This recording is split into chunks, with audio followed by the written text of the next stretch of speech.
Egg freezing म्हणजे काय की जे आपल्यामध्ये अंडकोशमधनं जे दर महिन्याला एक अंड बनतं. साधारण मुलगी वयाची आली की पिरियड्स सुरू होतात आणि पिरियड सुरू झाल्यानंतर पुढच्या 3-4 वर्षामध्ये म्हणजे कंटिन्युअसली ही प्रोसेस चालू असते.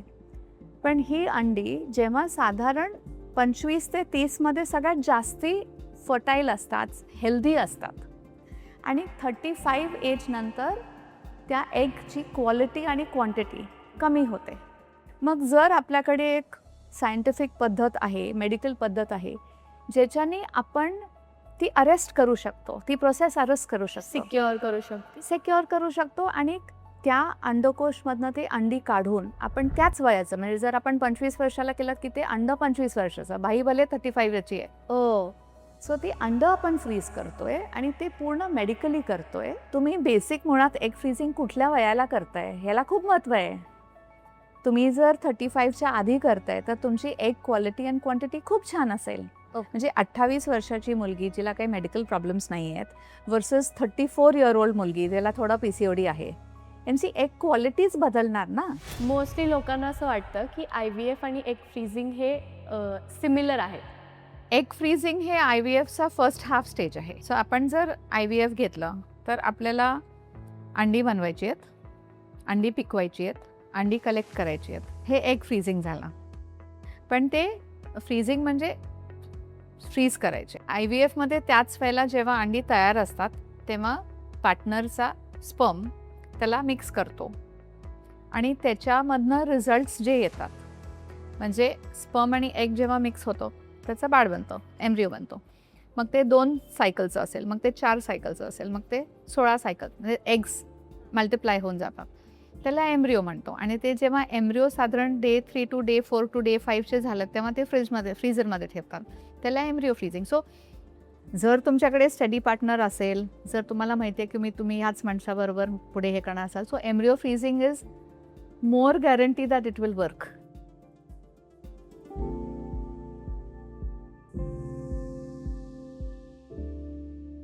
हाय गाईज, टेबल टॉक्सच्या नवीन एपिसोडमध्ये तुमच्या सगळ्यांचं खूप खूप स्वागत आहे.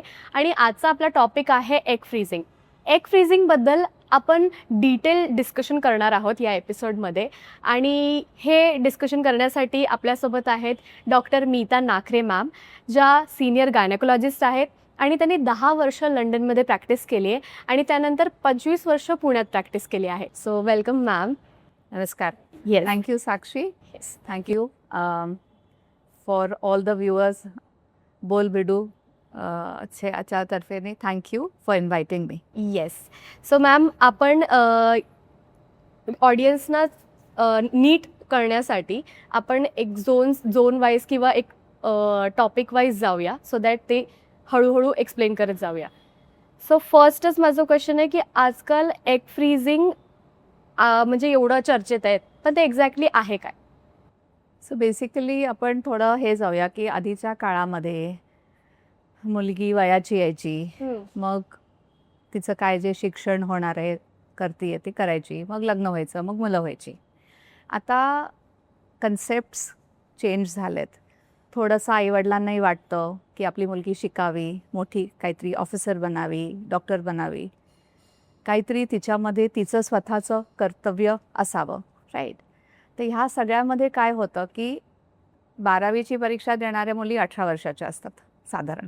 त्याच्यानंतर जर ग्रॅज्युएशन केलं तर 3 वर्ष, त्याच्यानंतर पोस्ट ग्रॅज्युएशन केलं की अजून 3 वर्ष, मग जॉब, मग सेटलमेंट.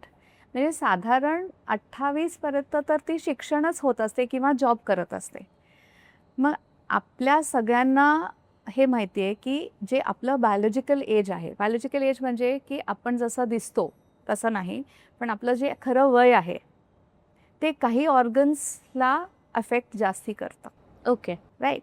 तर आता तुम्ही जर तुमचं ब्युटी पार्लर केलं आणि स्किन ट्रीटमेंट केली तर एक 40 वर्षाची बाई पण 30 वर्षाची बाईसारखी दिसू शकते, पण ती खरं बायोलॉजिकली 40 वर्षाचीच असणार आहे, राईट. सो एग फ्रीजिंग हा कन्सेप्ट काही नवीन नाही आहे. एग फ्रीजिंग हा कन्सेप्ट अब्रॉडमध्ये पण बरेच वर्ष आहे. एग फ्रीजिंग म्हणजे काय, थँक्यू, की जे आपल्यामध्ये अंडकोशमधनं जे दर महिन्याला एक अंड बनतं. साधारण मुलगी वयाची आली की पिरियड्स सुरू होतात आणि पिरियड सुरू झाल्यानंतर पुढच्या 3-4 वर्षामध्ये म्हणजे कंटिन्युअसली ही प्रोसेस चालू असते. पण ही अंडी जेव्हा साधारण 25 ते 30मध्ये सगळ्यात जास्ती फर्टाईल असतात, हेल्दी असतात आणि 35 एज नंतर त्या एगची क्वालिटी आणि क्वांटिटी कमी होते. ओके. राईट. मग जर आपल्याकडे एक सायंटिफिक पद्धत आहे, मेडिकल पद्धत आहे, ज्याच्याने आपण ती अरेस्ट करू शकतो, ती प्रोसेस अरेस्ट करू शकतो, सिक्युअर करू शकते. सिक्युअर करू शकतो आणि त्या अंडकोशमधनं ते अंडी काढून आपण त्याच वयाचं म्हणजे जर आपण 25 वर्षाला केलं की ते अंड 25 वर्षाचं, बाई भले 35 ची आहे. ओ. सो ती अंड आपण फ्रीज करतोय आणि ते पूर्ण मेडिकली करतोय. Of course it is a scientific process, it is a medical process. गंमत म्हणजे जसं बायकांबद्दल आपण एग फ्रीजिंगबद्दल बोलतोय तसं 20 वर्षापूर्वीपासून सीमन फ्रीजिंग चाललं आहे. जे शुक्रधातू असतात, जे सीमन असतं, 20 वर्षापासून त्याच्यावरती पिक्चर झालेत, सगळं झालेत. त्याच्यानंतर जे टेस्ट ट्यूब बेबी आहे ते आलं, IVF आलं आणि मग लोकांच्या लक्षात आलं की अरे एग फ्रीजिंग पण आपण करू शकतो. म्हणजे उलटं चाललंय थोडं. पण egg freezing is a scientific process ज्याच्याने आपण त्या मुलीचे, त्या बाईचे, बाई म्हणलेलं आवडत नाही कोणालाच, 30 वर्षाच्या पण आपण मुलीच म्हणतो, ज्यांना कुठल्या तरी कारणासाठी, it may be medical reasons, it may be non medical reasons. Non medical reasons may be social reasons okay. Or pressure. Okay. Right. So will talk about that. Yes. थोडंसं टच करूया की आजकाल आपण जेव्हा जॉब्सला लागतो चांगल्या ठिकाणी किंवा बँक्सला लागतो किंवा मल्टीनॅशनल्सला लागतो तर सगळ्यांचं हेल्थ चेकअप आपण आता मॅन्डेटरी करतो.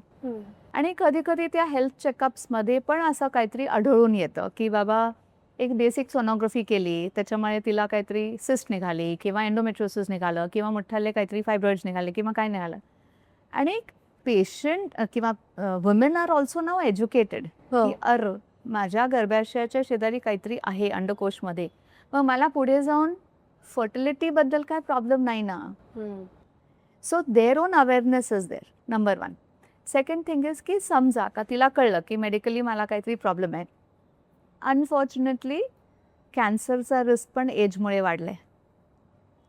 तर एग फ्रीजिंग हे फक्त सोशल आणि याच्यासाठी नसून इवन मेडिकल ग्राउंड्सवरती आपण कधी कधी ॲडवाईस करतो आणि आपण त्याच्याबद्दल नंतर बोलू. ओके. सो माझा नेक्स्ट क्वेश्चन हाच होता की एग फ्रीजिंग म्हणजे फ्युचर प्रेग्नन्सीची गॅरंटी असाच आहे का? नाही, लाईफमध्ये कशाचीच गॅरंटी नसते. आपण लाईफ इन्शुरन्स घेऊ नाही घेऊ, कुठल्याही गोष्टीसाठी आपण आपलं बॅकअप प्लॅन करायला पाहिजे. There is no guarantee, 100% guarantee. म्हणजे कसं की आय थिंक हा प्रश्न आपण एग फ्रीजिंग कसं करतो आणि कोणामध्ये करायला लागतो हे आपण आधी बोलू आणि मग ते का करतोय असं बोलूया, इफ यू डोंट माइंड. हां. सो बेसिकली एग फ्रीजिंगसाठी कोण येणार किंवा कोणाला ही माहिती पाहिजे. तर ज्या मुली आत्ता रिलेशनशिपमध्ये नाही आहेत, ज्या मुलींचे अजून पार्टनर नाही आहेत, माहिती नाही आहे marriage, arrange marriage, love marriage काय रिलेशनशिपमध्ये नाही आहेत, ज्या मुलींवरती खूप हाय डिमांडिंग जॉब्स आहेत, इंटरनॅशनल ट्रॅव्हल किंवा दे नोट की नेक्स्ट 5-7 इयर्स त्यांचं करिअर खूप पीक होणार आहे, सिनियर IAS ऑफिसर्स, म्हणजे वॉटेवर, ज्या मुलींवरती थोडासा त्यांनी घरात बघितलंय की आपली बहीण किंवा बहिणी किंवा कोणतरी 35 वर्षाची झाली मग तिला पोरं नाही झाली, ज्यांनी हे घरात एक्सपिरियन्स केलंय, राईट. मग त्या मुलींना हे इट इज जस्ट नॉलेज की ह्या मुलींसाठी एग फ्रीजिंग म्हणजे काय ह्याची इन्फॉर्मेशन देणं. Not under social pressure, not under social pressure only. पेशंटला असं माहिती पाहिजे की आपल्यामध्ये काय होणार आहे किंवा कोणी करावं. मला तर वाटतं की का मुलींनीच का, माणसांना पण हे माहिती पाहिजे, वडील असू दे, भाऊ असू दे, गोइंग टू बी नवरा असू दे. कधी कधी असं आता कसं आहे की सगळ्यांना डबल इन्कम आहे, दोघांना हाय पॉवर्ड जॉब्स आहेत. मग त्याचं असं म्हणणं असतं की नाही आता आपण सेटल होऊ, मग आपण घर घेऊ, मग आपण गाडी घेऊ, मग आपण 2-3 फॉरेन ट्रिप्स करू, मग आपण बेबीचं प्लॅनिंग करू. म्हणजे कुठंतरी असं होतं की बेबी म्हणजे आपण ओढले जातोय. आणि त्याच्यामुळे एजचा डिले होतोय. आता माणसांना कसं टिल 50-55 दे आर ओके, पण अंडरस्टँडिंग की आपल्या रिलेशनशिपमध्ये त्या मुलीचं वय जेव्हा 35 क्रॉस होतं तेव्हा बरेचसे प्रॉब्लेम्स होऊ शकतात. आणि जर तुम्ही तुमच्या लाईफमध्ये काही प्लॅनिंग करताय, घर घेणार, हे करणार, मूल करणार, तर you have to plan it properly. तर मग if you have the option to freeze that time of egg, मग भले तुम्ही 32-34ला प्रेग्नन्सी करा, पण ती एग क्वालिटी नीट राहील. That is the first thing. So कोणाला करायला पाहिजे हे बोलले मी. आता तुझा प्रश्न काय होता, कधी करायचं? माझं असंच होतं की फ्युचर प्रेग्नन्सीची गॅरंटी आहे का? हा, गॅरंटी म्हणजे कसं आहे, इट इज अ प्रोसेस. आता प्रेग्नन्सी ही गोष्ट कितीतरी फॅक्टर्सवरती अवलंबून असते. नुसती मुलीवरती नसते, मुलावरती पण असते. तर तुम्ही कोणाशी लग्न करताय आणि त्याचं स्पर्म काउंट नॉर्मल आहे ना आणि त्याचं सगळं नॉर्मल आहे ना, त्याच्यावरती पण असेल की नाही. पण egg freezing is a reassurance. Okay. जर ते चांगल्या ठिकाणी झालं, ते व्यवस्थित मेडिकली चांगलं झालं आणि नुसतं अंडी काढणं नाही, पण ते व्यवस्थित फ्रीज झाले आणि ते फ्रीजिंग प्रोसेस व्यवस्थित टिकले, तरी गॅरंटी नाही आहे. ओ, पण रिअश्युरन्स आहे, म्हणजे बऱ्यापैकी ते चालतं. सी प्लीज रिमेंबर की ह्या मुली नॉर्मल हेल्दी मुली आहेत, ते पेशंट्स नाही आहेत. म्हणजे मेडिकल ग्राउंड्सवरती नसतील तर they are healthy women. So एखाद्या वेळेला लग्नानंतर ते त्यांचे पण कन्सीव्ह होतील, त्यांना ह्याची गरज पडणार नाही. This is a backup plan okay. For हे. पण शेवटी कसं आहे की it is just body tissue. ते त्यावेळेला कसं, म्हणजे जरी आपण फ्रीज करून सेव्ड इन टाईम असं ठेवलं तरी त्यावेळेला ते डिफ्रीज करून ते ॲक्च्युली किती फर्टिलायझेशन होईल याची 100% गॅरंटी नाही आहे. म्हणजे स्टॅटिस्टिक्स द्यायचे तर असं म्हणतात की अबाउट 42 to 45% फर्टिलाइज. कारण तुम्ही बेसिक मुळात एग फ्रीजिंग कुठल्या वयाला करताय ह्याला खूप महत्त्व आहे. तुम्ही जर 35च्या आधी करताय तर तुमची एग क्वालिटी अँड क्वांटिटी खूप छान असेल. म्हणजे 28 वर्षाची मुलगी जिला काही मेडिकल प्रॉब्लेम्स नाही आहेत वर्सेस 34 इयर ओल्ड मुलगी ज्याला थोडा PCOD आहे, यांची एग क्वालिटीच बदलणार ना. बरोबर. सो त्याच्यामुळे तुम्ही कधी करताय, किती एग्स तुम्ही फ्रीज करताय, कुठे करताय. आता पुण्यामध्ये असे नवीन नवीन हॉस्पिटल्स येतात आणि नवीन हॉस्पिटल्स जातात. एक hospital is taken over by other hospital. म्हणजे त्याचं बॅकअप किती वर्ष ठेवलेलं आहे, ते व्यवस्थित सायंटिफिकली सगळे इन्स्ट्रक्शन्स फॉलो केलेत का, एका हॉस्पिटलचं दुसऱ्या हॉस्पिटलने टेक ओव्हर केलं की ते सगळे सॅम्पल्स केले, हे सगळं महत्त्वाचं आहे. म्हणजे असं आहे की जर एग फ्रीज केले त्यानंतर डेली किंवा मंथली असं काही चेकअप असतं का हॉस्पिटल्सचं?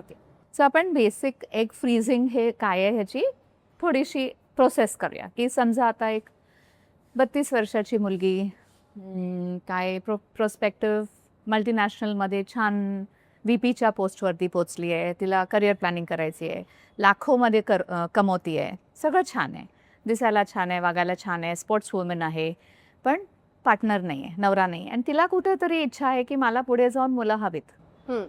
तर तिचं आपण कसं करू की आधी बेसिक चेकअप करतो, राईट, बेसिक टेस्ट करतो, मग तिला ही पूर्ण प्रोसेस एक्सप्लेन करून देतो. Okay. There is no rush, there is no emergency in this at all, right. की तुला जे तुमच्या अंगात दर महिन्याला एक अंड तयार होतं. सो जेव्हा आपली पाळी सुरू होते, ज्या दिवशी पाळी सुरू होते त्याच्या साधारण 2-3 दिवसानंतर आपले गर्भाशय आहे, दोन्हीकडे फॅलोपियन ट्यूब्स आहेत आणि अंडकोश आहे, ओव्हरीज आहेत. तर साधारण ओव्हरीजमधनं 6-7 अंडी दर महिन्याला बनायला सुरू होतात. ओके. आणि साधारण पाळीच्या मध्ये मिड सायकल एक अंड डॉमिनंट होतं. असं म्हणतात की एका महिन्यात राईट साईडचं, एका महिन्यात लेफ्ट साईडचं, एका महिन्यात राईट साईडचं, असं ते ऑल्टरनेट असतं. आता हे त्या मुलीमध्ये होतं आहे का, तिच्यामध्ये हे सगळं करायची शक्ती आहे का, क्षमता आहे का. म्हणजे दिसायला ती खूप छान असेल पण आतमध्ये gynaecologically is she got any other problems, असं बघायला पाहिजे. मग हीच जी प्रोसेस आहे ती एग फ्रीजिंगमध्ये आपण काय करतो की जेव्हा पाळी सुरू होते त्याच्या 2-3 दिवशी गोनॅडोट्रोफिन म्हणून जे इंजेक्शन्स असतात ते आपण पाळीच्या 2-3 दिवशी तिला द्यायला लागतो. आणि जे 8-9 अंडी बनत आहेत एका अंडकोशमधनं ते आपण सगळी वाढवतोय. ओ. नॉर्मली कसं होतं, बाकीच्या फूस होतात आणि एक अंड वाढतं आणि ते डॉमिनंट होऊन जातं. पण एग फ्रीझिंगमध्ये आपल्याला जितकी अंडी मिळतील त्या सायकलमध्ये आपण ती सगळी इंजेक्शन्सनी वाढवणार आहोत. ओके. ती वाढल्यानंतर तिची ब्लड टेस्ट आणि सोनोग्राफी करून आपण ती कोरिलेट करणार की ह्याच्यातपैकी आता सगळी अंडी सारखी नाही वाढणार, थोडी कमी जास्ती वाढणार, राईट. मग ते साधारण जेव्हा 18 ते 24 मिलीमीटरचं जे पिकलेलं अंड असतं त्या साईजचं झालं की मग तिला भूल द्यायला लागते, ॲडमिट करायला लागतं, राईट. आणि अंडर ॲनेस्थेसिया खालच्या खालती कुठेही असा मोठा कट नसतो, नॅचरल पॅसेजमधनं ती एक प्रोब जातो आणि ती अंडी आपण कलेक्ट करतो दोन्ही साईडमधून, राईट, इनसाईड वजायनामधून.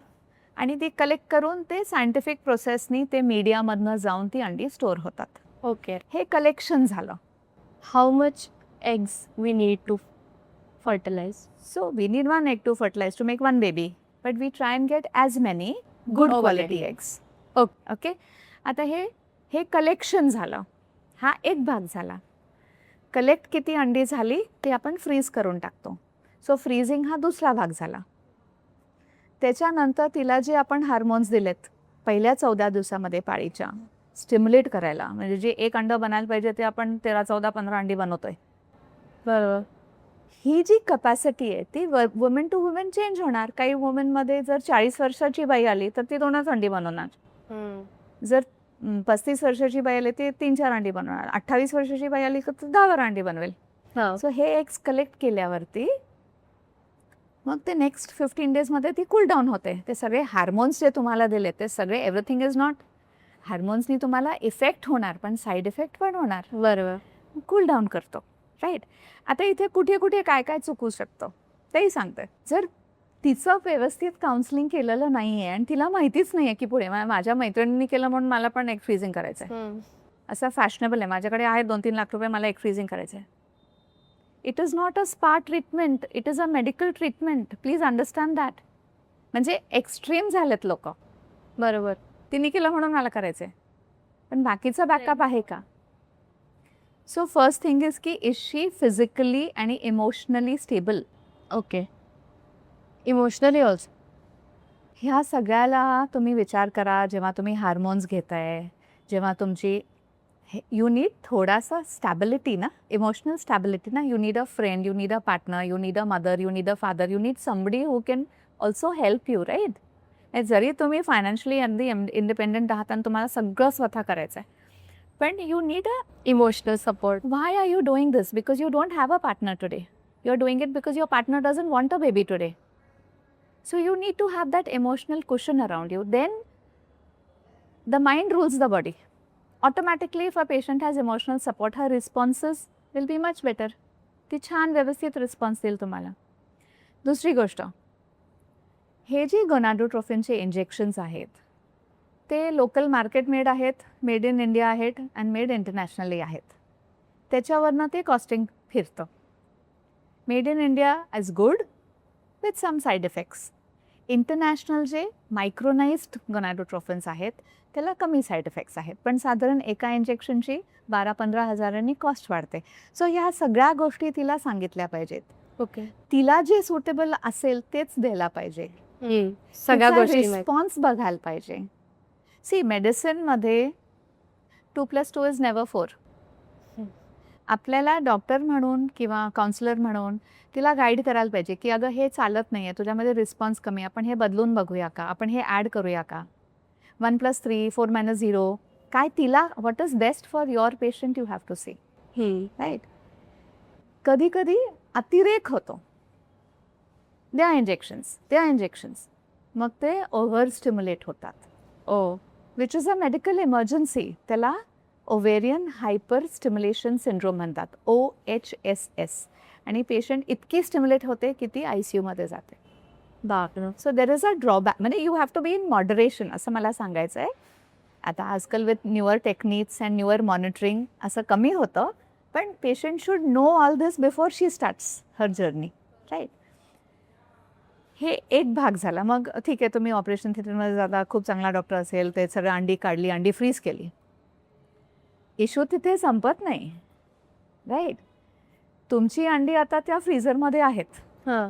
मग त्याला मेंटेनन्स पाहिजे ना, तुम्हाला EMI भरायला पाहिजे ना त्याचा, ते फ्रीज करून ठेवायला, त्याला पैसे लागणार आहेत. सो साधारण पुण्यामध्ये एग फ्रीजिंगचे एका वर्षाचे 20,000 रुपये असतात. ओके. आता हे मी का सांगते, कारण काही लोकांची अशी मिसकन्सेप्शन असलं की माझी अंडी काढली आणि फ्रीज केली, आता माझं काम झालं. नाही, that is your property, but you have to pay for it to be frozen. म्हणजे त्याला नीट ठेवायला जे काय सायंटिफिक लागतं ते सगळं, ते जे काय हॉस्पिटल बॅकअप देणार आहे, एम्ब्रिओलॉजिस्ट देणार आहे, ते तुम्हाला त्याचे चार्जेस पडणार आहेत. कारण नंतर कधी कधी मिसकन्सेप्शन असेल, तुम्ही मला हे सांगितलंच नव्हतं फ्रीजिंग चार्जेस असतात. बरोबर. आता तुमचं लग्न 2 वर्षात होईल का तुमचं वर्ष 8 वर्षांनी होईल, कोणी माहिती. तेवढं दॅट इज द बरोबर. Backup. So all these things should be understood. पेशंटचं काउन्सिलिंग झालं पाहिजे, पेशंटला हे पूर्ण कल्पना दिली पाहिजे. जरी पेशंट खूप वाचून चॅट GPT गुगल करून आलेली असेल तरी we should tell all this to the patient, can this is what it is. ॲनेस्थीसिया ड्रग्समध्ये रिॲक्शन येऊ शकते, हायपरस्टिम्युलेशन होऊ शकतं, इंजेक्शन्सचा प्रॉब्लेम्स होऊ शकतात, कॉस्ट फॅक्टर वेगळाच आहे. पण as a doctor to a patient की this is the whole process, this is what you should expect. काही होत नाही आजकाल, पण this can sometimes go wrong. आणि एवढं सगळं करून जेव्हा तुमची अंडी फ्रीज होत आहेत, तरी पण मी तुला 100% गॅरंटी नाही देऊ शकत की ह्याचं एक बाळ बनेल. बरोबर. So please understand that, right. आणि वी आर नॉट, आज आपण एम्ब्रिओ फ्रीजिंगबद्दल बोलत नाही आहोत, पण ह्याचाच पुढचा भाग म्हणजे की जे कलेक्टेड अंडी आहेत त्याच वेळेला जर हजबंड पार्टनर असेल तर त्याचा धातू सिमेन मिक्स करून त्याचं अंड आणि स्पर्म मिक्स झालं की त्याचा एम्ब्रिओ बनतो. एम्ब्रिओ म्हणजे छोटं बेबी बनतं. ते 5 सेल्स 6 सेल्स स्टेजमध्ये जर फ्रीज केलं तर आपण त्याला एम्ब्रिओ फ्रीजिंग म्हणतो. ओके. म्हणजे ॲटलिस्ट ते बाळ थोडंफार तयार आहे. ओ. पण जेव्हा पार्टनरच नसतो तेव्हा ती स्टेज आलेली नसते. सो आपण जर समजा 10 अंडी घेतली आणि सिमेन घातलं तर बहुतेक 3, 4, 5 फर्टिलाइज होतील, नॉट ऑल. सो 50% इथेच. हां. So all these factors have to be told and explained की बाबा तू हे सगळं करतेयस, व्हेरी गुड, कॉंग्रॅच्युलेट हर. की पण आस्क की तू का करते, ती कोणाच्या प्रेशर येऊन करते का.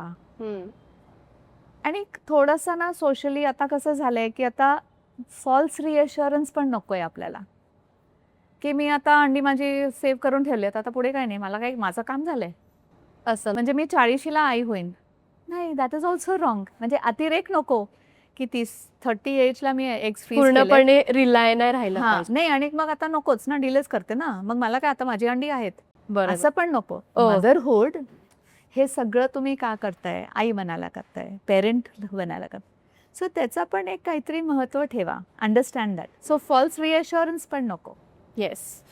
राईट. येस. खूप काय काय बोलू शकतो अजून याच्याबद्दल, हो. पण असं to start with we will do this. Ma'am, 30 नंतर सडनली फर्टिलिटीबद्दल एवढं प्रेशर का होतं जाणवतं लोक? 30पेक्षा 35 म्हणेन मी. सी, हे बघ, आपण जेव्हा छोटे असतो, म्हणजे आपण मुली जेव्हा त्यांच्या आईच्या पोटात असतात, राईट, म्हणजे ते फिटल स्टेजमध्ये असतात, तेव्हाच डिसाईड झालेलं असतं की ह्या मुलीमध्ये किती अंडी बनणार आहेत. ओके. राईट. सो साधारण 4-5व्या महिन्यात, म्हणजे जेव्हा ती फिटस असते तेव्हा साधारण 6 ते 7 मिलियन अंडी असतात. म्हणजे तिला तेवढी ती कॅपॅसिटी नॉर्मली. ओके. काही लोकांना थोडे जास्ती असतील, काही लोकांना कमी असतील. मग जेव्हा तिचा जन्म होतो, मुलीचा जन्म होतो, तेव्हा साधारण 1 ते 2 मिलियन एग्सची कॅपॅसिटी तिच्यामध्ये असते. थोडी थोडी अंडी फुटतच असतात आणि ती वेस्ट होत असतात. पण जेव्हा ती वयाची येते, आपण प्युबर्टी म्हणतो किंवा अडॉलसन्स म्हणतो किंवा पिरियड आलेल्या वयात असते, तेव्हा साधारण 3 ते 5 लाख अंडी असतात. ओके. आता ती अंडी दर महिन्याला कमी होत जातात. म्हणजे फिटल लाईफमध्ये 6 to 7 million, at birth 1 to 2 million, at puberty 3 to 5 lakhs, असा रफ अंदाज होते. आता ऑफकोर्स याच्यामध्ये जेनेटिक फॅक्टर्स, बाकीचे factors will play influence on the number of eggs you have. म्हणजे जर समजा आईची पाळी 40ला गेली आणि मुलीची पण पाळी 40ला जाणार असतात, तर अंडी अजून लवकर संपेल. बरं, मी रफली अंदाज सांगते. हां. सो म्हणजे याचा अर्थ काय की दोन्ही अंड्याची क्वांटिटी आणि अंड्याची क्वालिटी हे दोन्ही एजमुळे कमी कमी होत जातं. तर क्वांटिटी हे तरी आपण बघू शकतो किंवा अंदाज घेऊ शकतो किंवा सोनोग्राफी केली की कॅपॅसिटी नाही करत आपल्याला की अजून हिला किती अंडी राहिलेत असं नाही बघू शकत. पण थोडेसे ब्लड टेस्ट असतात. जसं आपण पाळीच्या दुसऱ्या तिसऱ्या दिवशीमध्ये एक जर सोनोग्राफी केली तर साधारण कळतं की त्या महिन्यामध्ये किती अंडी बनणार आहेत. ओके. राईट. सो दुसऱ्या दिवशी आतून इंटरनल ट्रान्सव्हजायनल सोनोग्राफी. हे आपण नॉर्मली पण चेकअप करू शकतो असं? एक्झॅक्टली. म्हणजे if she is actually active or not आणि तिची परमिशन घेऊन ट्रान्सव्हजायनल स्कॅन करू शकतो. अब्डॉमिनल स्कॅन पण करू शकतो पोटावरनं. पण त्याला AFC म्हणतात, एंट्रियल फॉलिक्युलर काउंट. म्हणजे साधारण मी म्हटलं आधी तसं पिरियडच्या 3rd-4th डेपर्यंत इकडे 6-7 अंडी, इथे 6-7 अंडी असतात. आता समजा त्याच्यामध्ये 2-3च अंडी आहेत, मग ते 2-3च अंडी वाढणार ना. सो दुसरी एक ब्लड टेस्ट आपण करू शकतो पिरियड्सच्या 2nd-3rd डेला, FSH आणि LH, फॉलिक्युलर स्टिम्युलेटिंग हार्मोन. जेव्हा आपली मेनोपॉजची स्टेज येते तेव्हा FSH वाढायला लागतं. तर अबनॉर्मली जर FSH वाढत असेल यंगर पेशंटमध्ये किंवा 35 एजला, तर आपल्याला कळतं की हिला जरा थोडासा ओव्हेरियन रिझर्व, आपण काय बघतोय की आपल्या ओव्हरीमध्ये किती रिझर्व आहे, आपल्या पेट्रोल टँकमध्ये किती आहे पेट्रोल अजून, राईट. ओव्हेरियन रिझर्व किती आहे. आणि 3rd इम्पॉर्टंट टेस्ट म्हणजे AMH, अँटी मुलेरियन हार्मोन. ही एक टेस्ट आहे जी मला सांगू शकते की हिला जर मी स्टिम्युलेट केलं की देवाने तिच्यामध्ये अंड बनवायची कपॅसिटी किती दिली आहे. ओके. सो आपण पाळीच्या 2nd-3rd डेला जर हे टेस्ट केले तर आपल्याला सॉर्ट ऑफ अंदाज येतो की हां बाबा 8-9 अंडी येत आहेत, चांगली आहे, रिस्पॉन्स चांगला आहे, AMH नॉर्मल आहे, AMH 3च्या सुमारास पाहिजे. खूप जास्त AMH असलं तर PCOD, खूप कमी असला तर रिझर्व कॅपॅसिटी संपत आली आहे. मग हे कन्सल्ट करायच्या आधी केलं पाहिजे की कसं? I think let the doctor decide. तुम्ही कुठले कुठले टेस्ट करून येणार, मग तुम्हाला PhDs करायला लागेल. त्याच्यापेक्षा तुम्ही जेव्हा जनरल हेल्थसाठी जाता, जर तुम्हाला खूप पिरियड इरेग्युलॅरिटीज असतील, तुम्हाला आईची पाळी लवकर गेली असेल किंवा तुम्हाला आणि काही एंडोमेट्रियोसिस असेल वगैरे, तर ऑटोमॅटिकली डॉक्टर विल से ना की तुम्ही जरा एकदा बेसिक तुमची फर्टिलिटी टेस्ट करून घ्या. तुमच्यामध्ये अंड बनण्याची कपॅसिटी किती येते आपण बघूया. प्रॉब्लेम काय आहे की अंड क्वांटिटी वी कॅन स्टील अंदाज, पण क्वालिटीला नाही अंदाज. So quality is age related. So आपण कसं म्हणतो की 35च्या आधी क्वालिटी बऱ्यापैकी बरी असेल, 30च्या आधी तर खूपच छान असेल, पण 35 नंतर जी क्वालिटी आहे अंड्याची ती कमी कमी कमी होत जाणार. म्हणजे काय होणार, क्वालिटी कमी होणार म्हणजे काय होणार, म्हणजे आपल्या सगळ्यांचं बेसिस ओरिजिन हे क्रोमोझोम्स आहेत. आपल्या सगळ्यांमध्ये 22 क्रोमोझोम आणि एक सेक्स क्रोमोझोम आहे, राईट. सो ते क्रोमोझोम जे आहे ते स्टेबल ठेवायची जी शक्ती आहे त्याला आपण क्वालिटी म्हणतो. म्हणजे उलटं सांगते मी की जर 35च्या नंतर कोणी प्रेग्नंट झालं, राईट, तर चान्सेस ऑफ मिसकॅरेज खूप वाढतात. चान्सेस ऑफ आईमध्ये ब्लड प्रेशर, डायबिटीज हे चान्सेस खूप वाढतात. आणि बाळामध्ये डाऊन सिंड्रोम किंवा अबनॉर्मल कॅरिओटाईप हे खूप वाढतं. का? कारण क्रोमोझोम्स स्टेबल नसतात. So same thing with egg ना, एग क्वालिटी वरतीच ते बाळ बनलंय ना. बरोबर. सो 35 नंतर कपॅसिटी, क्वालिटी आणि क्वांटिटी हे दोन्ही कमी होतात. पण देर इज 100% ते एग सेव्ह केलेत 35 नंतर, मग त्याची क्वालिटी जर पुअर असली तर मग पुढे जाऊन ते फर्टिलाइज नाही होणार. बरोबर. किंवा मिसकॅरेज होणार, राईट. सो थोडासा 35 असा काही असं काही मॅजिक फिगर नाही आहे की 35th बर्थडेला काही होणार. रफली थोडं कमी कमी होत जाईल. कमी होत जातं. म्हणजे आता आपण रुटीनली बघतो की आपण जर 10-15 वर्षापूर्वी बघितले तर जास्ती बायका 28 to 32 मध्ये बेबीज करायच्या, प्रेग्नेंट व्हायच्या. आता आपण सहज बघतो की 32लाच लग्न होत आहे, मग 33, 34, 35ला बेबीज होत आहेत. आता तर माझ्याकडे कितीतरी 40 वर्षाच्या बायका ज्यांची प्रेग्नन्सीज होतात, पण ते ऑटोमॅटिकली हाय रिस्कमध्ये आले ना. बरोबर. म्हणजे जरी तुम्ही तुमच्या करिअर किंवा पर्सनल रिलेशनशिपसाठी व्हॉटेवर उशिरा निर्णय घेतला, पण तुम्हाला स्वतःला आणि तुमच्या होणाऱ्या बेबीला आता एज रिलेटेड रिस्क झाला ना. सो हे सगळं आपण थोडंसं त्या अर्लियर एग फ्रीझिंगनी करू शकतो. पण आता बघ किती कॉन्ट्रोवर्शियल आहे. इंडियामध्ये अजून असं काही लॉ नाही आहे की आपण किती वर्ष एग फ्रीज करू शकतो. पण काही कंट्रीजमध्ये लॉ आहे की जर तुम्ही एग फ्रीजिंग केलं तर ते फक्त 10 वर्ष ठेवू शकतो. आता हेच कॉन्ट्रडिक्टरी झालं की जर तुम्ही लवकर केलं तर तुमचं ते 10 वर्ष लवकर संपतात, बरोबर. राईट. आणि उशिरा केलं ती क्वालिटी कॉम्प्रोमाइज होते. सो ॲक्च्युली इंग्लंडमध्ये ही पॉलिसी आहे की तुम्ही फक्त 10 वर्ष तुमचे एग्स फ्रीज करू शकता, त्याच्यानंतर तुम्हाला ते डिस्कार्ड करायला लागेल. ते का लॉ आहे वगैरे मला नाही माहिती, पण इट इज अ लॉ. इंडियामध्ये अजून तसं नाही आहे. किती पण पण फायनान्शियल स्टॅबिलिटीला येऊन तुम्ही तुमचा निर्णय घेण्याच्या लायक होऊन तुम्ही जरी आईवडिलांची मदत घेतली वगैरे तरी तर तुम्हाला ते तेवढ्यापर्यंत तिशी येतेच ना. हो. म्हणजे you are already at 30. So 30 is like okay चला. सो ऑब्स्टेट्रिक्स म्हणजे जेव्हा आपण बेबीज करतो, प्रेग्नन्सी रिलेटेड बघतो, तेव्हा आपण कुठल्याही जेव्हा प्रेग्नंट पेशंट येते तेव्हा आपण ते फर्स्ट हिस्ट्री जेव्हा घेतो तेव्हा age more than 30 high risk, less than 30 low risk. So असं नाही आहे की 30 थिंग, पण blood pressure, diabetes, pre eclampsia हे आईमध्ये जास्ती वाढतं. हम्म. आणि बेबीमध्ये Down syndrome, miscarriages, preterm labour हे वाढतं 35 नंतर. म्हणून ते रिस्क फॅक्टर्स वाढतात, ओके. राईट. सो आपल्याला काय आपल्या पेशंट्सला काय काय सांगायचं आहे की तुम्ही विचार करा, तुम्ही आधी त्याचा अभ्यास करा, पण स्वतः तुम्ही प्रिपेअर व्हा. चांगल्या डॉक्टरांना शोधून त्यांच्याकडनं कन्सल्ट करून मग पुढचं ट्रीटमेंट करा. म्हणजे आजचा अंदाजपंची नका करू. सॉरी. येस. आता आपण थोडं बेसिक्सकडे येऊया. मॅम आता एग फ्रीजिंगच्या प्रोसेसकडे येऊया. सर एखाद्या मुलीला किंवा एखाद्या स्त्रीला जर एग फ्रीज करायची असेल तर तिची सुरुवात कुठून करावी तिने?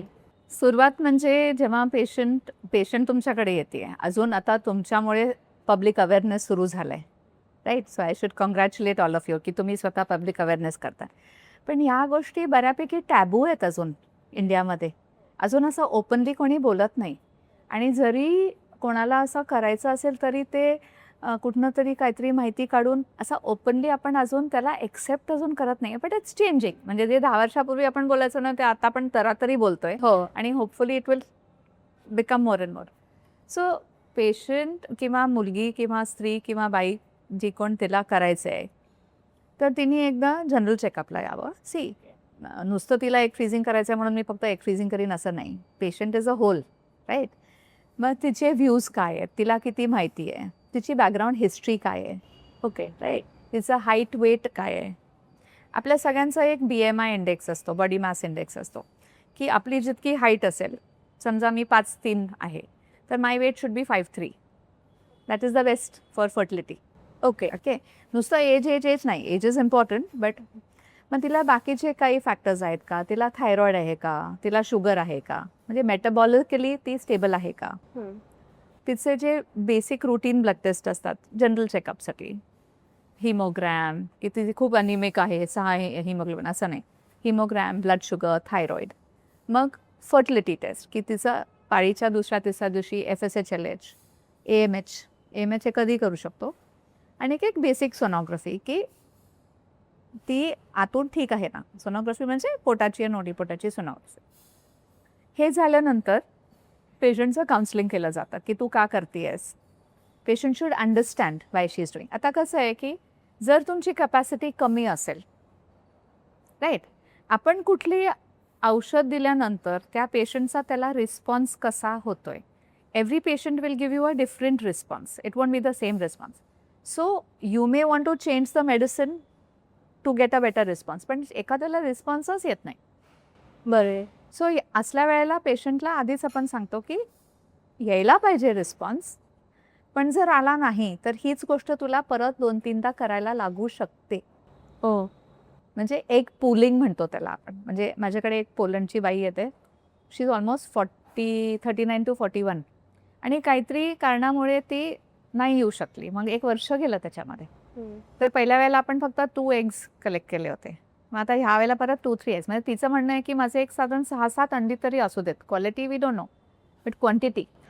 So before the process also आपण एक्सप्लेन करायला पाहिजे की नॉर्मली आपल्याला मिळतात अंडी आणि ती अंडी आपण कशी बनवतो. सो मी आधी म्हटलं तसं पाळीच्या दुसऱ्या दिवशी AFC करायची, अँट्रल फॉलिक्युलर काउंट.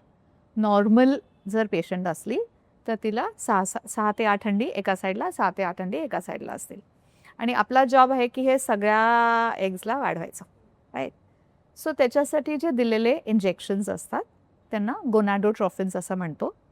ते ब्रेनच्या हायपोथॅलॅमस पिट्युटरी ॲक्सिसवरती काम करतात. ओके. आणि त्याच्याने हार्मोन्स रिलीज होतात की अंडी वाढवा वाढवा वाढवा. म्हणजे आर्टिफिशियली तुम्ही स्टिम्युलस देताय बॉडीला, करेक्ट. सो नॉर्मल प्रेग्नन्सीमध्ये हे 6-7 अंडीपैकी एक डॉमिनंट होणार. आता आपल्याला सगळे डॉमिनंट करायचे आहेत. डॉमिनंट अंड म्हणजे काय की अंड्याची साईज जेव्हा 18 to 24 मिलीमीटर्सची असते, okay. 18 to that is the best time. म्हणजे फर्टिलायझेशनच्या दृष्टीने किंवा ओव्युलेशनच्या दृष्टीने.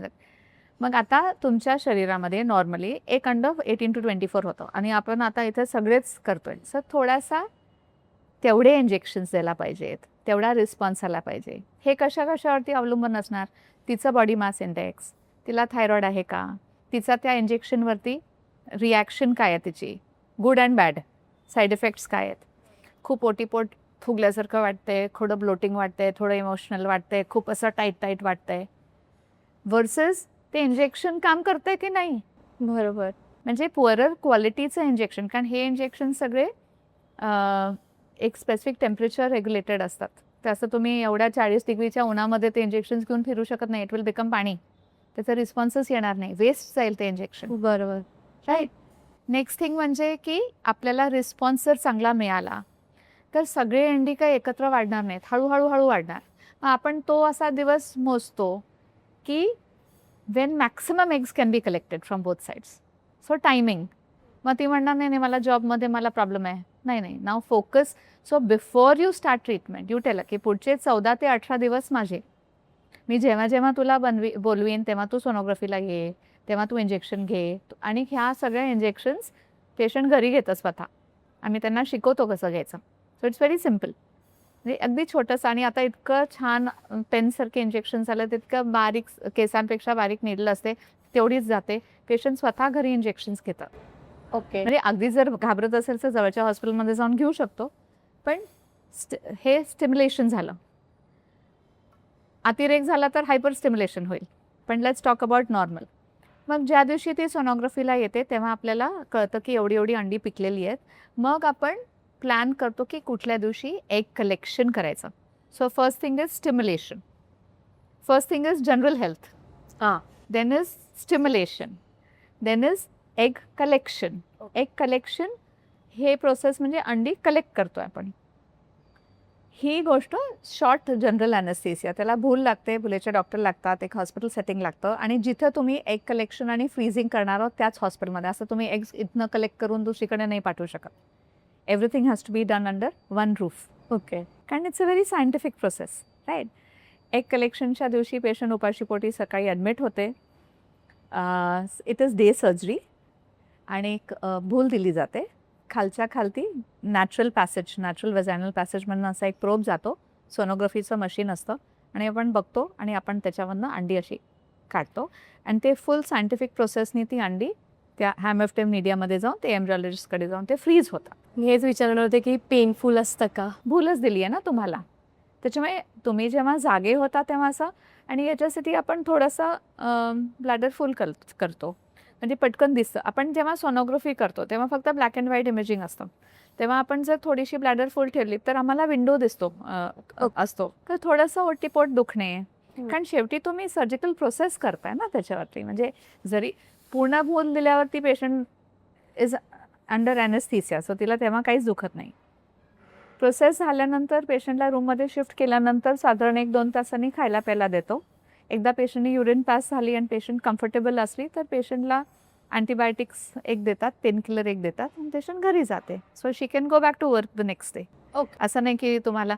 पण त्या दिवशी शी इज नॉट, म्हणजे थोडासा एक दिवस आमचा सगळं इमोशनल. तर ऑफकोर्स हे पण फिजिकली ऑल्सो. जेव्हा तुम्हाला भूल दिली जाते, कुठलीही भूल कुठल्याही ऑपरेशनसाठी शॉर्ट जनरल ॲनेस्थेसिया जेव्हा आपण देतो तेव्हा आपण काय म्हणतो की आजचा दिवस ड्रायव्हिंग नाही करायचं आणि कुकिंग नाही करायचं, फायर वगैरे नाही जायचं. म्हणजे थोडंसं you need rest, your body needs rest. बरोबर. एक गोष्ट सांगायची म्हणजे ह्या सगळे जे आपण बोलतोय ना एग फ्रीझिंगबद्दल, it is only available in the private sector. It is not under any government scheme or insurance. आत्ता थोड्या कंपनीज जागे होत आहेत, कारण हे जे मस्त मोठे मल्टीनॅशनल्स वगैरे आहेत ज्यांना खूप असं इन्शुरन्स कवर वगैरे आहे, ते थोडंसं आता बोलणी सुरू झाली आहेत की fertility related treatments, egg freezing, embryo freezing किंवा IVF वगैरे, हे सगळे इन्शुरन्स खालती येऊ शकतात का नाही, अगदी कमी. पण अजून on a whole please remember की हे सगळे कुठल्याही गव्हर्नमेंट स्कीम खालती नाही आहेत. हे फक्त प्रायव्हेट हॉस्पिटल्समध्ये आहे, प्रायव्हेट प्रॅक्टिशनर्सकडे आहे. सो तेवढी तुमची कॅपॅसिटी मेंटली, फिजिकली आणि फायनान्शियली कॅपॅसिटी पाहिजे ना हे सगळं करायला. ते झाल्यानंतर दुसऱ्या तिसऱ्या दिवशी जे जसं डॉक्टर तसं त्याचा बॅकअप एम्ब्रिओलॉजिस्ट म्हणजे तो जो डॉक्टर आहे जो ते एग्स कलेक्ट फ्रीझिंगबद्दल. तर असं स्लाईडवरती असे एग्स ठेवलेले असतात, त्याला लीफ म्हणतात. आणि ते तेवढे लीफ्स, आता तुम्हाला किती एग्स फ्रीज करायचे आहेत, एका लीफवरती किती ठेवायचे आहेत, तर तसं ते फ्रीझिंगचे चार्जेस असतात. ओके. आणि हे सगळं मेडिको लिगल डॉक्युमेंट आहे ते शेवटी. ओके. तुमच्याकडे किती अंडी आहेत, ते कुठल्या लीव्सवरती आहेत, त्याचं म्हणजे याचं अंडं त्याला आणि त्याचं अंडं नंतर असं नाही चालत. म्हणजे it is a legal process. So त्याचं जे सगळं पेपरवर्क आहे ते दुसऱ्या दिवशी पेशंटला दिलं जातं. And then that property is hers. Okay. To be used when she wants it to be used for. Okay. Right. म्हणजे असं नाही की तुम्ही डिस्कार्ड, म्हणजे लाईक आय सेड अर्ली की काही कंट्रीजमध्ये रूल्स असतात, पण आपल्याकडे तुम्ही तुमच्या जेवपर्यंत तुम्ही ते यूज करत नाही ते तुमची प्रॉपर्टी आहे. ओके. ही प्रोसेस कंप्लीट व्हायला किती दिवस 14 ते लागतात? 16 दिवस आपण अंदाज धरूया. म्हणजे पाळीचा फर्स्ट हाफ. हां. तुमची नॉर्मल सायकलमध्ये जर तुमची 28 दिवसाची पाळी असली नॉर्मल सायकल, तर पहिल्या याच्यामध्ये अंडी ग्रो होतात, एक अंड डॉमिनंट होतं, मग सेक्स झालं तर बेबी होतं, सेक्स नाही झालं तर ते अंड वेस्ट जातं, आणि मग परत प्रोजेस्ट्रॉन कमी हे होतं, आणि मग परत पिरियड येतात. मग ही सायकल चालू असते. इस्ट्रोजन डॉमिनंट, मग अंड फुटतं, फर्टिलाइज तरी होतं, प्रेग्नन्सी तरी होते, नाही तर परत पिरियड येतात. सो ते पहिलेचे 14 दिवस आहेत, त्याच्यामुळे एक अंड म्हणण्यापेक्षा आपण जास्ती अंडी वाढवतो. आणि लाईक आय सेड अर्ली की रिस्पॉन्स चांगला नसेल तर कधी कधी नेक्स्ट सायकलमध्ये लगेच, कारण जे आपण हार्मोन्स देतोय त्याचा इफेक्ट बॉडीमध्ये थोडे दिवस राहणार, त्याचं काय लगेच खट केल्यासारखं कमी नाही होणार. सो तो इफेक्ट जायला, तर जर एक पुलिंग करायचं असेल की अगदीच पुअर रिस्पॉन्स आहे, तर डिपेंडिंग, आता जर 100 किलोची बाई असेल तर आपण तिला कधी कधी म्हणतो की बाई तू 3 महिने जरा काहीतरी घे आणि जरा वजन कमी कर, म्हणजे तुझा रिस्पॉन्स चांगला येईल. Okay. Ovulation is very linked up to body weight. Okay. Body mass index, height to weight ratio म्हटलं ना मी, मग थायरॉइड, मग हे. सो बाकीचे पॅरामीटर्स जर कमी झाले आणि तिने जर एक 5-10 किलोनी वजन कमी केलं तरी खूप चांगला बरा रिस्पॉन्स येईल त्याचा. Okay. So whether you want to take a break and do egg freezing again. आता काही मुलींना डिसीज असतो, आपण आता अजून मेडिकलबद्दल बोललेलं नाही आहे, की तिला समजा एक एंडोमेट्रिओसिस म्हणून कंडिशन असते. एंडोमेट्रिओसिस म्हणजे जेव्हा आपली पाळी येते तेव्हा गर्भाशयाचा जो आतला थर असतो, गर्भाशयाचा आतला थर, त्याला आम्ही एंडोमेट्रियम म्हणतो. ओके. तो दर महिन्याला जेव्हा आपली पाळी येते तो पडून जातो, पिरियड्स येतात, ब्लिडिंग होतं. पण तोच थर चुकीच्या दिशेने जाऊन, उलट्या बाजूने जाऊन ओव्हरीजमधनं बसू शकतो. ओके. तर दर महिन्याला जेव्हा, म्हणजे दिस इज वन थिअरी, त्याला बरेच थिअरीज असतात की ते का झालं, ते आईच्या पोटात झालं का बाहेरून झालं, पण तर हे जे सगळे डिपॉझिट्स आहेत ओव्हरीचे, तर ते दर महिन्याला जेव्हा पिरियड येणार असते तेव्हा ते वाढतात, जसे आतले थर वाढते आणि त्याच्यामध्ये ब्लड क्लॉट होतं आणि ते असं चॉकलेट सिस्टसारखे दिसतात ओव्हरीमध्ये. इट इज कॉल्ड, सोनोग्राफीवरती आपण त्याला chocolate cyst of the ovary म्हणतो. म्हणजे हे एंडोमेट्रियोसिस. त्या एंडोमेट्रियोसिस ज्यांना असतं त्यांचं ओव्हेरियन रिझर्व कमी असतं. ओके. राईट. आणि एंडोमेट्रियोसिस हा कम्प्लिटली वेगळा विषय आणि त्याच्यावरती आपण 4 पॉडकास्ट करू शकतो. पण मुलींना माहिती असतं की मला एंडोमेट्रियोसिस आहे. ओके. मग त्यांना माहिती असतं की माझा आता ओव्हेरियन रिझर्व कमी होणार आहे. म्हणजे एज हा एक फॅक्टर झाला, वेट हा एक फॅक्टर झाला, पण जर ऑलरेडी अनेक मेडिकल प्रॉब्लेम आहे की माझं ओव्हेरियन रिझर्व कमी होणार आहे किंवा आईची पाळी 35-30 प्रीमॅच्युअर मेनोपॉज झालं, ते मला पण ती टेंडन्सी असू शकणार आहे. बरोबर. आणि हे तुमच्या AMH लेवल्स, FSH लेवल्सहून कळतंय आपल्याला. तर मग त्यांना वेगळं काउन्सिलिंग लागतं, कारण we may not get that same response. त्यांचं पूर्ण प्रोसिजर So- वेगळी असते. सी बेसिकली मेडिसिनमध्ये स्मॉल मीडियम लार्ज अशी ट्रीटमेंट नसते, इंडिव्हिज्युअलाइज ट्रीटमेंट असते. म्हणजे तुम्ही जसं मार्केटमध्ये जाऊन स्मॉल मीडियम लार्ज घेता त्याच्यापेक्षा तुम्हाला डिझायनर वेअर तुमच्यासाठी फिटिंग तुम्हाला जे काय सुटेबल असेल Customize. तेवढेच इंजेक्शन्स दिले जातात. सो देअर्स अ डिफरन्स आणि त्याच्यामुळे इफेक्ट पण चांगला येईल आणि साईड इफेक्ट कमी येतील. त्याच्यासाठीच काउन्सिलिंग मस्ट आणि Counselling इम्पॉर्टंट must आहे. तुम्ही इंजेक्शन्स चूज काय करताय. आता कसं आहे की कमर्शियल इंजेक्शन्स जास्त यूज करू शकतो, पण तिला किती अफोर्डेबिलिटी आहे. मग तिला थोडंसं आपण म्हणजे हे जे असं पॅकेजेस वगैरे ते all marketing gimmicks. You have to treat the patient and then individualize the treatment की पेशंटला किती तुम्ही बेनिफिट देऊ शकता. या सगळ्यामध्ये तिचं मेंटल हेल्थ काय आहे, बरोबर. ती ते कोप करतीये ना. कारण नुसत्या तुम्ही धडाधडा इंजेक्शन्स घेताय, पण त्याला ती जर खूप इमोशनल असली, तिला काही खूप हाय प्रोफाईल जॉब असला, जरी नसला, घरी काही सपोर्ट नसलं, तर ती कसं कोप करेल ना. तुमचा रिस्पॉन्सच तेवढा येणार नाही. बरोबर. सो थोडासा हँड होल्डिंग म्हणजे ॲगनी अँडसारखा गायनेकॉलॉजिस्ट तिचं बऱ्यापैकी काउन्सिलिंग पण करते, समजून पण घेते. मी म्हणायचे ना की मागे खूप वर्षांपूर्वी आई आणि सासू म्हणजे मुलगी आणि सासू देवळात जायचे. मग थोड्या वर्षांनंतर आई आणि मुलगी आणि सासू किटी पार्टीजला जायचे. आता मुलगी आणि सासू गायनेकॉलॉजिस्टकडे येतात. तसं असं चेंजिंग ट्रेंड्स आहेत. सो आईला एखाद्याला माहिती पण नसेल ना याच्याबद्दल.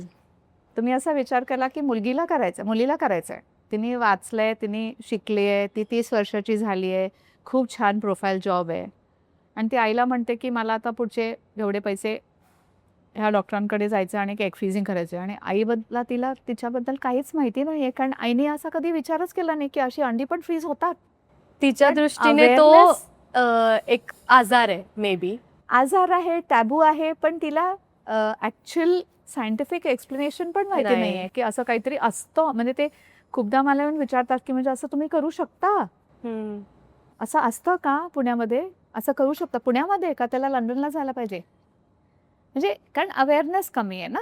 सो सोशल आणि त्या वयाच्या 50च्या आईला तेवढं माहिती नसेल, तिच्या काळी ते नव्हतं. सो आम्ही जेव्हा MBBS केलं 40 वर्षापूर्वी आम्हाला पण माहिती नव्हतं, कारण आमच्या सिलेबसमध्ये नव्हतं. पण as we graduated, as we are in practice, आम्हाला पण शिकायला लागलं. बरोबर. येस. प्रोसेसबद्दल शेवटचा प्रश्न की फ्युचरमध्ये हे एग्स कसे वापरले जातात. वापरायची गरज पडली तर, म्हणजे जर तुम्ही प्रेमात पडलात, तुम्हाला बॉयफ्रेंड हजबंड मिळाला, तुमचं नॅचरल रिलेशनशिप असेल, नॅचरल जर प्रेग्नन्सी राहिली तर व्हेरी गुड. पण ते आफ्टर 35 पण चालेल. ऑफकोर्स. म्हणजे अजून असं नाही आहे की तुम्हाला 35 नंतर नॉर्मल बेबी होऊ शकत नाही. चान्सेस तुमचे कमी आहेत. म्हणजे आता आपण एक सिनारिओ घेऊया की मुलीचं लग्न झालं 34ला, मग 1 इयर रिलेशनशिप पिरियड झाला, मग त्यांनी ठरवलं की बेबी करायचं. मग त्यांनी सगळे टेस्ट करून घेतले. तिला माहिती होतं की तिचे एग्ज आहेत, एज 30ला तिने फ्रीज केलेले आहेत. पण तिने 35ला सगळे टेस्ट केले, सगळे टेस्ट नॉर्मल आले. हजबंडचे टेस्ट केले, त्याचे टेस्ट नॉर्मल आले आणि त्यांनी फ्री प्रेग्नन्सी, फॉलिक ॲसिड घेतली, सगळं हाईट वेट रेशो सगळं छान होतं आणि 3 महिन्यांनी ते कन्सीव्ह झाले.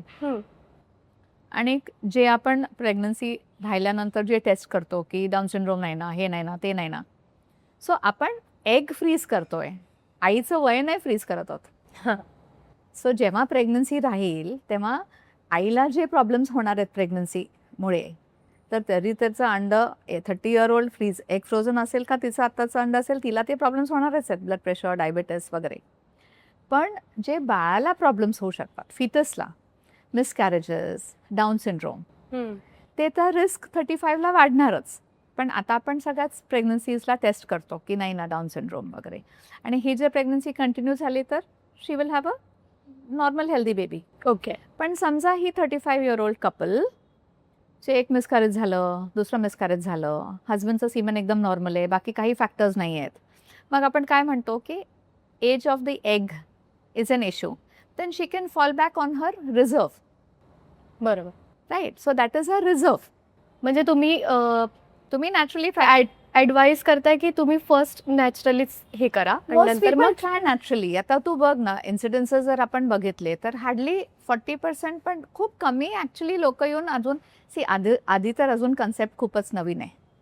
किती बायका अजून इंडियामध्ये एग फ्रीजिंग करतात हे कमी आहे. हो त्याचं युटिलायझेशन म्हणजे जे लोक उशिरा करतात, ते ऑलरेडी 35-36 एजचे आहेत आणि जे आता एग फ्रीजिंग करतात, जे जागे झालेत, त्यांना अजून नवरे मिळून पुढचं होणं.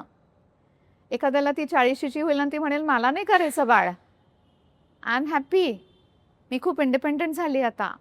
So those eggs are frozen but not used. So असं म्हणतात की hardly 40% of those eggs are used. पण suppose a patient is in a relationship and she has fertility issues and the fertility issues are only related to the egg quality or her quantity has gone down. तिला पिरियड्सच येत नाही आहेत किंवा periods खूप स्कॅन्टी येतात आणि तिचं ओव्हेरियन रिझर्व, आपण जसं म्हटलो की सोनोग्राफीवरती, ब्लड टेस्टवरती, AMH, anti Mullerian hormone, FSH, follicles, सगळं असं प्लस मायनस होत चाललंय. तर then she falls back on those eggs. Okay. आपण जेव्हा कुठलंही ऑपरेशन सुरू करतो, मेजर ऑपरेशन कुठल्याही स्पेशालिटीमध्ये, तेव्हा आपण काय करतो, ब्लड रिझर्व करतो. असं नाही की आपण पेशंटला ब्लीड करणार आहोत, पण जर पेशंट ब्लीड झाली तर आपल्याकडे ब्लड रिझर्व आहे बॅकअप. सो पेशंटचं जर सहज ऑपरेशन झालं तर चांगलंच आहे. सेम वे जर तिने एग्स फ्रीज करून ठेवले, that is her backup plan. की तिचं नॅचरली नाही झालं किंवा काही प्रॉब्लेम्स आले तर she can use that as a backup. Okay. Right, that is the first thing. Second thing is की जर प्रेग्नन्सी राहिली, इश्यूज आले, you cannot always blame it on the female partner ना. It may be something in the male sperm also, obviously. So when you are, if suppose तुम्ही 35चे झालात आणि तुम्हाला तुमचेच एग्सनी बेबी करायचं आहे आणि तुम्हाला नाही करायचं आहे ते होल प्रोसेस, तर ऑलरेडी अंडी तयार आहेत, then you can utilize those eggs, but then that means that you are only going to go for IVF and not a natural pregnancy. बरोबर. सो ते टेस्ट ट्यूब बेबी जे म्हणतात की अंड तयार आहे, स्पर्म तयार आहे, मग ते अंड आणि स्पर्म टेस्ट ट्यूबमध्ये मिक्स केलं की ते एम्ब्रिओ बेबी तयार होतं. So it is going to go for IVF. So हे पण तुम्हाला रिअलाईज झालं पाहिजे. ओके. मिथ आणि रियालिटी, मिथ्स आणि रियालिटीवर येऊया आपण, की एग फ्रीज केलं म्हणजे प्रेग्नन्सीची गॅरंटी असते, हे मिथ आहे की फॅक्ट आहे? It's a myth. कारण एग फ्रीज केलं तर ती एगची क्वालिटी काय आहे आपल्याला माहिती नाही आहे, पार्टनरच्या स्पर्मची क्वालिटी काय आपल्याला माहिती नाही आहे. त्या ॲक्च्युली एग्स फ्रीज केलेल्या एग्सबद्दल किती ॲक्च्युली कामाचे येतील आपल्याला माहिती नाही आहे. So it is a backup but there is no guarantee. So it's a myth. Egg freezing नंतर नॅचरली कन्सीव्ह होऊ शकतं का? ऑफकोर्स. तुम्ही जेव्हा एग फ्रीजिंग करता त्या सायकलला जेव्हा तुम्हाला हार्मोन्स दिले असतील, त्याचे इफेक्ट आणि साईड इफेक्ट साधारण एक 4 ते 6 आठवड्यांनी कमी होणार. Then you are back to normal. Okay. So you can happily conceive yourself. Okay. आणि ही प्रोसेस फ्युचर हार्मोन्स किंवा प्रेग्नन्सीमध्ये अफेक्ट होते का? नाही. तुमचं बेसिक जे बॉडी, तुमचं बेसिक जे हेल्थ आहे दॅट मॅटर्स मोर. तुम्ही आता जर एक सायकल घेतलं असेल हार्मोन्सचं एग फ्रीजिंगसाठी, त्याचे थोडेसे साईड इफेक्ट्स नक्की होणार, पण ते नॉर्मली आपण म्हणतो की 6 आठवड्यांनी कमी होतात. पण तुम्ही जर असं 6-7 सायकल्स लागले तुम्हाला, की तुमचं अंड बनतच नव्हतं आणि तुम्हाला असं कोणी करत नाही, पण जस्ट सांगते की एवढे सायकल्स लागते एग कलेक्शनसाठीच, एग फ्रीजिंगसाठीच, तर त्याचे साईड इफेक्ट्स जास्ती दिवस राहणार. ऑब्वियस. आणि जसं तुम्ही मगाशी इंजेक्शनचे हायपर स्टिम्युलेशन, पण त्याचा असा लॉंग टर्म इफेक्ट. पण असं म्हणतात की जे प्रेग्नन्सीज आर्टिफिशियल टेक्निक्सनी, एग फ्रीजिंगनी, ते थोडंसं त्या बेबीजला प्रीमॅच्युरिटीचा रिस्क असू शकतो. पण biologically that baby is absolutely healthy. म्हणजे IVFनी केलेलं बेबी आणि नॅचरल केलेलं बेबीमध्ये काही फरक आहे असं नाही आहे. ते दॅट इज अ मिथ की ते त्याच्यामध्ये काहीतरी दोष असेल किंवा काही ते आर्टिफिशियल टेस्ट ट्यूब बेबी, असं काही नसतं. They are as healthy as other babies. Okay. या प्रोसेसनंतर बॉडीमध्ये चेंजेस किंवा वेट गेन हे इश्यूज होतात का? बॉडीमध्ये चेंजेस आणि वेट गेन टेम्पररी होणार, कारण तुम्ही हार्मोन्स तुमचे ते पहिले 14 दिवस देत आहे. सो लाईक आय सेड की ते एग कलेक्शनच्या नंतर जेव्हा तुम्ही विथड्रॉ करता सगळे हार्मोन्स, ते हार्मोन्सला कमी व्हायला थोडासा एक 4 ते 6 आठवडे द्या, पण लॉंग टर्ममध्ये काही नाही होणार. ओके. पण यू हॅव टू अंडरस्टँड की आता मी 90 किलोची आहे, मग आता मला हार्मोन्स दिले होते म्हणून मी 100 किलोची झाली, असं नाही. That is your thing. But the hormones stay in your body for 4 to 6 weeks and they wean off. They have no other effects. Okay. Mostly लोकांना असं वाटतं की IVF आणि एग फ्रीजिंग हे सिमिलर आहेत. एग फ्रीजिंग हे IVFचा first half stage आहे. Okay. So आपण जर IVF घेतलं तर आपल्याला अंडी बनवायची आहेत, अंडी पिकवायची आहेत, अंडी कलेक्ट करायची आहेत. हे एग फ्रीजिंग झालं. पण ते फ्रीजिंग म्हणजे फ्रीज करायचे. IVFमध्ये त्याच वेळेला जेव्हा अंडी तयार असतात तेव्हा पार्टनरचा स्पर्म त्याला मिक्स करतो आणि त्याच्यामधनं रिझल्ट्स जे येतात, म्हणजे स्पर्म आणि एग जेव्हा मिक्स होतो त्याचं बाळ बनतं, एम्ब्रिओ बनतो. मग ते 2 सायकलचं असेल, मग ते 4 सायकलचं असेल, मग ते 16 सायकल म्हणजे एग्स मल्टिप्लाय होऊन जातात. त्याला एम्ब्रिओ म्हणतो. आणि ते जेव्हा एम्ब्रिओ साधारण day 3 to day 4 to day 5चे झालं तेव्हा ते फ्रीझरमध्ये ठेवतात. त्याला एम्ब्रिओ फ्रीजिंग. सो जर तुमच्याकडे स्टडी पार्टनर असेल, जर तुम्हाला माहिती आहे की तुम्ही ह्याच माणसाबरोबर पुढे हे करणार असाल, so embryo freezing is more guarantee that it will work. Okay. Because आपण जर म्हटलं की 10 अंडीपैकी हार्डली 40% वर्क. सो एग आपल्याला असं वाटतं की माझ्याकडे 10 अंडी आहेत, पण ॲक्च्युली त्याच्यातले किती होती. But embryos typically are a little bit more guarantee that they are reach the next stage. Okay. आणि हेच जे एम्ब्रिओज जेव्हा आपण परत घालतो, एम्ब्रिओ रिप्लेस करतो आणि मग fertilize. So that is IVF. So egg freezing is 1/2 or 1/3 or okay. म्हणजे the IVF starting process. 1/3 of the IVF process. Okay. But असं नाही की तुम्ही एग फ्रीज केलं तर तुम्ही नॅचरल प्रेग्नन्सी नाही करू शकत. हां. You can have a natural pregnancy and that's why it's not this used. Is your backup plan as you sed. Cost फॅक्टरवर येऊया की इंडियामध्ये बेसिकली किती खर्च लागतो IVF? Kharcha is something which is going to be dependent upon how healthy your patient is. Okay. Okay. One thing is की तिचा height weight ratio किती आहे, तिचा रिस्पॉन्स किती आहे. मी जर तुला एक 20,000चं इंजेक्शन दिलं आणि मी दुसऱ्या मुलीला एक 20,000चं इंजेक्शन दिलं आणि तू मला खूप छान रिस्पॉन्स दिला, तर तुझं बाकीचे इंजेक्शन्स कमी लागतील. पण तिला जर काहीच रिस्पॉन्स नसेल तर तिला मला 40,000चं इंजेक्शन द्यावं लागेल. So cost is relative. Cost is depends upon the patient to what injections you use. तुम्ही जर नॅचरल गोनॅडोट्रोफिन्स घेतले तर त्याचे मेड इन इंडियाचे एक सर्टन कॉस्ट आहे. 10-15 हजाराचं एक इंजेक्शन आहे. त्याचे इंटरनॅशनल मल्टीनॅशनलचे घेतले, प्युरिफाईड गोनॅडोट्रोफिन्स म्हणतो त्याला, त्याची कॉस्ट साधारण एका इंजेक्शनची 15,000ने जास्ती आहे. रिस्पॉन्स पण चांगला आहे, साईड इफेक्ट्स पण कमी आहेत, ते प्युरिफाईड आहेत. So depending upon what injection you take the cost can matter. Third thing is, so first thing is patient response. तिला किती इंजेक्शन्स लागतात, कारण injections are responsive. 99.9999% people use everything disposable now. आता कोविड नंतर आपण सगळे एका पेशंटला ते तेवढं वापरलं की हे होतं. Egg collection, injections, sonographies, blood test, scans, doctors consultation, आणि हे जो 14-15 दिवसाचा काळ आहे त्याला साधारण रफली I think between 1.5 and 2.5 lakhs आपण धरूया, depending upon what injections you are using and patient response. एक कलेक्शन जेव्हा आपण कलेक्ट करतो त्याला लागणारं भूल, औषधं वगैरे, आणि एक फ्रीजिंग चार्जेस मी आधी म्हटलं तसं रफली in Pune city it is 20,000 rupees per year. Okay. म्हणजे हे सगळं मिळून 1.5 to 2 की फक्त कन्सल्टेशन आणि कन्सल्टेशन, process. स्कॅन्स आणि कलेक्शन. ओके. आणि फ्रीजिंग वेगळे. फ्रीजिंग वगैरे इयरली 20,000. ओके. आता एक पुलिंग जर तुम्ही करायचं म्हटलं आणि तुम्हाला हीच प्रोसेस जर 2-3दा करायला लागली तर तुमचा खर्च वाढेल, म्हणजे the whole thing you have to do again. Okay. पण जसं तुम्ही म्हटलात की 9 ते 10 एग्सचं तुम्ही घेतलं तर it is a good value, आहे. It is good thing to do. Okay. Okay. कुठल्या पेशंटला कॅन्सर डिटेक्ट झाला तर त्या पेशंटसाठी एग फ्रीजिंगचा काय टूल असतो? Good question actually. सी आता आजकाल आपण अर्बन सिटीजमध्ये खूप कॅन्सरचा रिस्क बघतोय, राईट? म्हणजे न कळत कॅन्सर्स होत आहेत. आणि एक ब्रेस्ट कॅन्सर खूप वाढतोय. ब्रेस्ट कॅन्सरचा इन्सिडन्स वाढतोय, इवन कोलॉनिक कॅन्सरचा इन्सिडन्स वाढतोय, सर्वायकल कॅन्सरचा इन्सिडन्स हाय आहेच.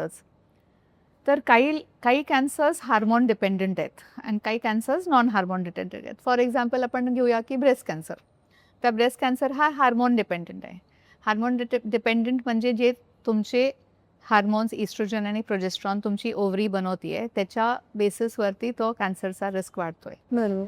तर 2 सिनॅरिओज असू शकतात की कॅन्सर अगदी अर्ली स्टेजमध्ये आहे आणि तो पूर्णपणे ट्रीट आपण करू शकतो आणि खूप कॅन्सरमध्ये ॲडव्हान्सेस आहेत. खूप खूप खूप त्याच्यामुळे आपण असा विचार करू शकतो की ह्या पेशंटला ओन्ली ब्रेस्ट कॅन्सरची ट्रीटमेंट देण्याच्या आधी जर हा हार्मोन डिपेंडंट कॅन्सर आहे तर आपण तिचे ओव्हरीज सेव्ह करू शकलो की जरी तिला नंतर ओव्हरीज काढायला लागले for as part of treatment तरी नंतर जाऊन पुढे तिचे बायोलॉजिकल चिल्ड्रन होऊ शकतील. So before her breast cancer treatment म्हणजे सर्जिकल ट्रीटमेंट नाही म्हणते मी, किमोथेरपी किंवा रेडिओथेरपी म्हणते. जेव्हा आपण कुठल्याही कॅन्सरला किमोथेरपी देतो किंवा रेडिओथेरपी देतो, रेडिओथेरपी ऑफकोर्स लोकलाइज असते पण किमोथेरपी देतो तेव्हा किमोथेरपी हे शरीरामध्ये सगळीकडे जाणार आहे. त्याच्यामुळे तुमचे कॅन्सर सेल्स मारण्यासाठी ते किमोथेरपी आहे पण तुमचे चांगले सेल्स पण मरणार आहेत आणि तुमचे ओव्हरी शटडाऊन होणार आहेत. बरोबर. मग नंतर तुम्हाला ते ओव्हरीजला रिवाईव्ह करू नाही शकत. सो अशी एक थिअरी आधी त्यांना त्यांचा टिश्यू प्रिझर्वेशन म्हणायचो आपण त्यांना की आपण एक छोटासा ओव्हेरियन टिश्यू काढायचो बायोप्सीनी म्हणजे लॅप्रोस्कोपीनी आणि तो टिश्यू प्रिझर्वेशन पण त्याचे सक्सेस रेट्स कमी आहेत. सो अशी एक थिअरी आहे की बिफोर किमोथेरपी म्हणजे ऑपरेशन ब्रेस्ट कॅन्सरचं केलं आणि मग बिफोर किमोथेरपी एग स्टिम्युलेशन करून एग्स काढून ठेवायचे. मग भले किमोथेरपीने ते ओव्हरीज तुमचे शटडाऊन झाले तरी चालतील. पण इतर कॅन्सर्स असू शकतात, ब्लड कॅन्सर असू शकतो, कोलॉनिक कॅन्सर असू शकतो ज्याच्यामध्ये हार्मोन डिपेंडन्स नाही आहे पण तुमच्या ट्रीटमेंटमुळे तुमचे ओव्हरीज शटडाऊन होणार आहेत. But as a doctor you should have the म्हणजे you are not just treating that problem, you are treating the patient as a whole. बरोबर. की पुढे जाऊन हिला जर मूल होण्याचे चान्सेस थोडे असले आणि मी जर किमोथेरपी थोड्या वेळाने डिफर केली, I think it is to be dealt with the experts कारण some cancers are very aggressive. So there is no time to do all this पण not for the fear of God की एकदा तिला 10 वर्षापूर्वी cancer झाला तर तिला कधी मुलं होऊ शकत नाहीत.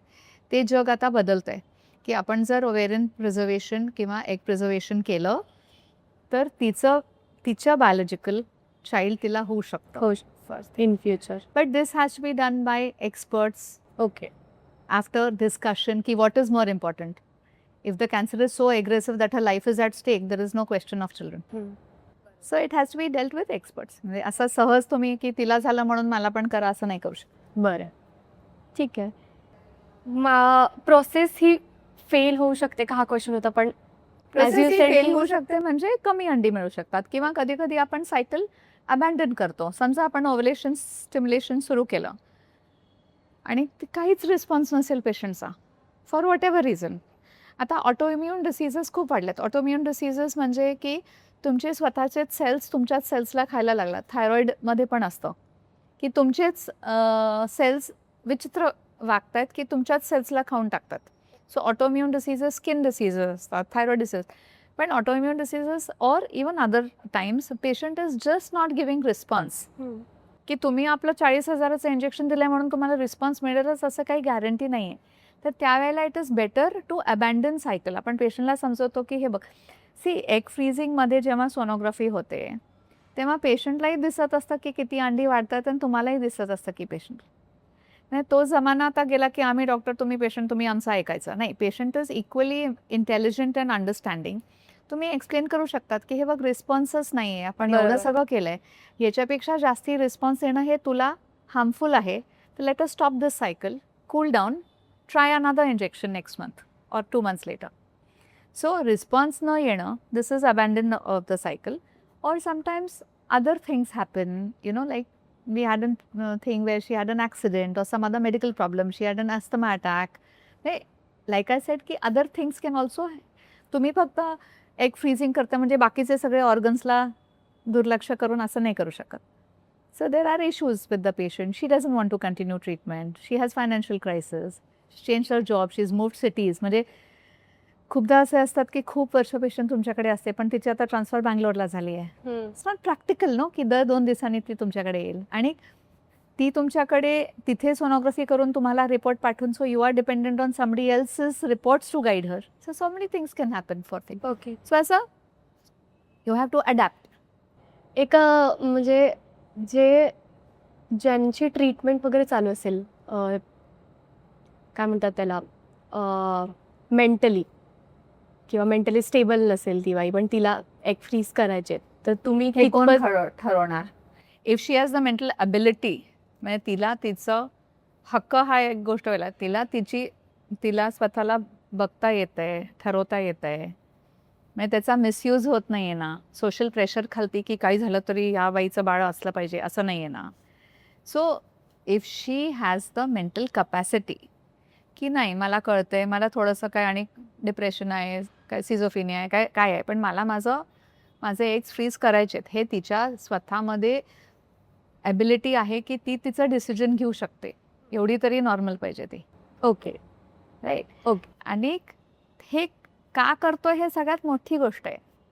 पण तुम्ही काय सजेस्ट कराल तिला, की if she has the mental capacity and she wants to do it and she is financially independent, म्हणजे असं नाही की ती आणि कोणाकडनं तरी म्हणजे अवलंबून राहणार आहे, ऑर समबडी इज प्रेशरायझिंग हर की तू दिसायला चांगली आणि तुझं वय 28 आहे आणि तू मेंटली रिटार्ड आहे तरी तुझे एग्स पाहिजेत, असं नाही. So there is a process way we that's why I say की घाई नाही करायची. ओके. काउन्सिलिंग और जेव्हा तुम्ही ॲडवाईससाठी येतात, I think that is the most important time to understand the patient and the patient to understand the process. खूप मुली येतात, मला करायचे, मला करते, आणि ते सगळे प्रोसेस ऐकून मग थोडा बिचकतात की अरे बापरे. म्हणजे लाईक आय सेड बिफोर की तिने केलं म्हणून मी पण स्पा ट्रीटमेंट करून घेते असं नाही. It is a very scientific medical process. It involves injections, surveillance, sonography, blood test, हे सगळं केल्यानंतर results. So don't make this decision yourself. तुम्हाला आणि थोडंसं कोणाचं तरी बहिणीचं, नवऱ्याचं, आईवडिलांचं, कोणाचं तरी इमोशनल बॅकअप लागणारच ना हरी. बरोबर. येस. आता जसं आपण पहिले बोललो, की बऱ्याच लोकांना ह्याबद्दल माहिती नाही आहे, बरेच लोक एज्युकेट नाही आहेत, म्हणजे एज्युकेशन नाही आहे ह्या गोष्टीचं. तर ते आपण ह्या गोष्टी एग फ्रीजिंग आपण कसं नॉर्मलाइज करू शकतो? नॉर्मलाइजच्या आधी आपण जरा त्याच्याबद्दल ओपनली बोलूया. एक काळ होता जेव्हा आपण पिरियड्सबद्दलही बोलायचं नाही. एक काळ होता जेव्हा आपण सॅनिटरी पॅड्सबद्दलही बोलायचं नाही. एक काळ होता जेव्हा आपण अशा बऱ्याचशा गोष्टी उगीचच सोसायटीनी टॅबू करून टाकल्यात. म्हणजे इथं तर तुम्हाला मुलींना शिकवायचं आहे, गर्ल्स एज्युकेशनसाठी तुम्ही सगळं करताय, त्यांना करिअर द्यायचे आहेत. मग त्यांचं जर आयुष्य 100 वर्ष असेल तर त्यांचं जे बायोलॉजिकल क्लॉक आहे, जे नेचरनी त्यांना नॅचरल एक गिफ्ट दिलं आहे की शी कॅन बिकम अ मदर, ह्याचा एक काळवादी आहे.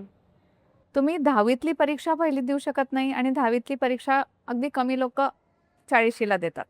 तर तो जो एक फर्टिलिटीचा काळवादी आहे, त्याला आपण सगळ्यांनी रिस्पेक्ट केलं पाहिजे.